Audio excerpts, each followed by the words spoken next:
For those of you who are unaware, very early this morning in Surfside, Florida, which is South Miami, for no apparent reason, a high-rise building collapsed while everyone was asleep. They had people on site instantaneously and have been working diligently to sift through the rubble, but brace for some bad news. Now, this platform has been very clear about discussing such events critically. It's not allowed in public, period. And that's what they've said. So over at Patreon, which is the only place I can talk about this in any real way, I put up a video earlier this morning and created a post about it. It is behind a $1 per month paywall. That's right, one singular dollar per month to support the Florida Maquis on Patreon. Now here's a screenshot. There are some things from a live video that was caught on a building that was south of there. It was a security camera, and when you watch it slow down, some things just don't make sense. But that's about all I can say. This is my Patreon page here. But today's video. Yesterday, when confronted about the quote-unquote gun crisis in North America, our illustrious president, Joe Biden, made a comment that one cannot take on the government with just guns when asked by a reporter what he would say to people who believe they need to have weapons and arms to keep the government in check. He said you would need, and this was his quote, nuclear weapons and F-15s. Now, clearly the man is not a student of history, and he doesn't understand what happens when you take power and have to erect gates around your castle and employ your National Guard to guard them for months on end. You see, the republic that used to be known as the United States is lost. Historians haven't documented it yet, but that's how history will remember 2020, 2021. You see, King George III would have said the same thing about the colonists. You can't take on the crown without frigates or galleons or men of war. One cannot overthrow the crown with simple muskets. He would have said the same thing. And he believed the same thing for a very long time. And, to be fair, the colonists had to employ tactics and enjoin allies into their fight to make it happen. And it took a long time. It took a very long time. In fact, it's documented here at Britannica.com. Although the colonists ventured to challenge Britain's naval power from the outbreak of the conflict, the war at sea in its later stages was fought mainly between Britain and America's European allies, the American effort being reduced to privateering or piracy. The status of naval forces at the outbreak of the war. Now, this is the part that's really important. The onset of the revolution found the colonies with no real naval forces, but with a large maritime population of many merchant vessels employed in domestic and foreign trade. That merchant service was familiar not only with the sea, but also with warfare. Colonial ships and seamen had taken part in British naval expeditions against Cartagena, Spain, Louisbourg, Nova Scotia, during the 9 Years' War between Britain and France from 1754 to 1763. This is an analog of the amount of people in our country right now that are veterans. Meaning we're not just all plain old civilians. The importance of sea power was recognized early. In October 1775, the Continental Congress authorized the creation of the Continental Navy and established the Marine Corps in November, the Navy taking its direction from the Naval and Marine Committees of the Congress. Was only occasionally effective. In 1776, it had 27 ships against Britain's 270. By the end of the war, the British total had risen close to 500, and the American total had dwindled to 20.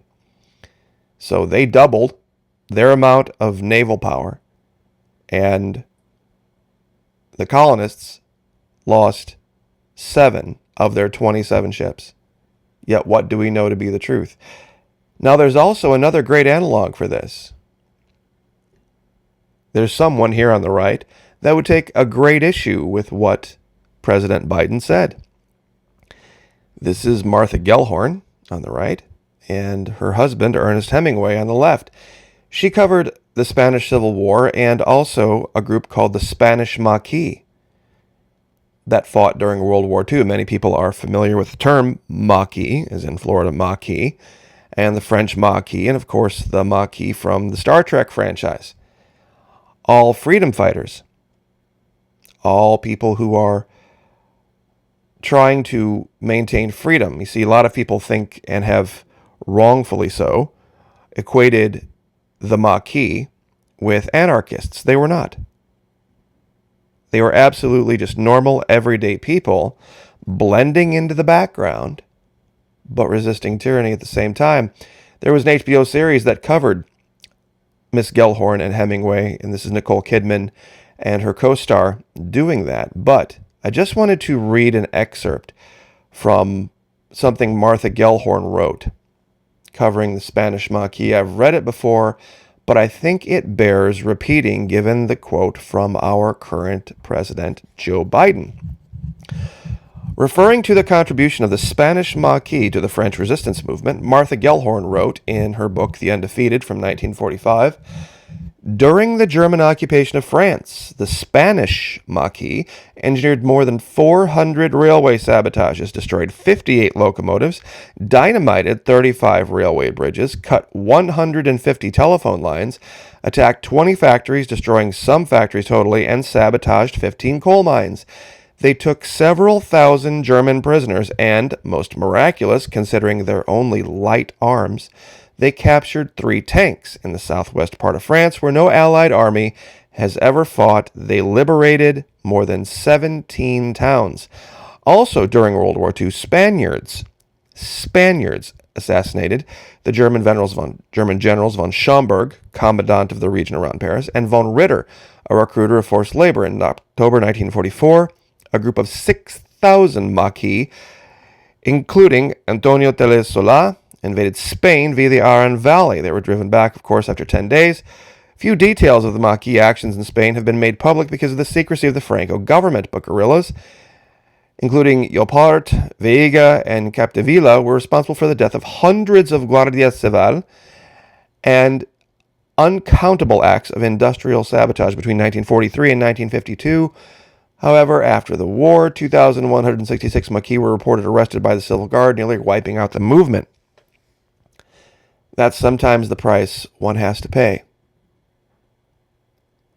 They were largely comprised of people from the Second Spanish Republic, and this is where you really have to get kind of into a lost history of what really went on prior to World War II, what led up to it, and what were the attitudes that set off the tinder keg that was Europe at the time.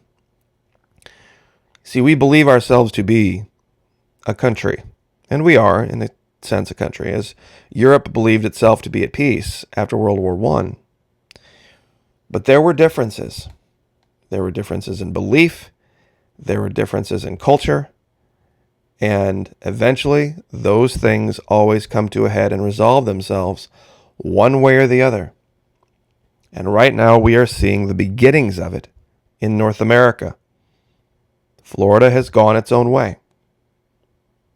Florida is a very, very, very different cultural place than California, Minnesota, Michigan, Pennsylvania. It might as well be a different country.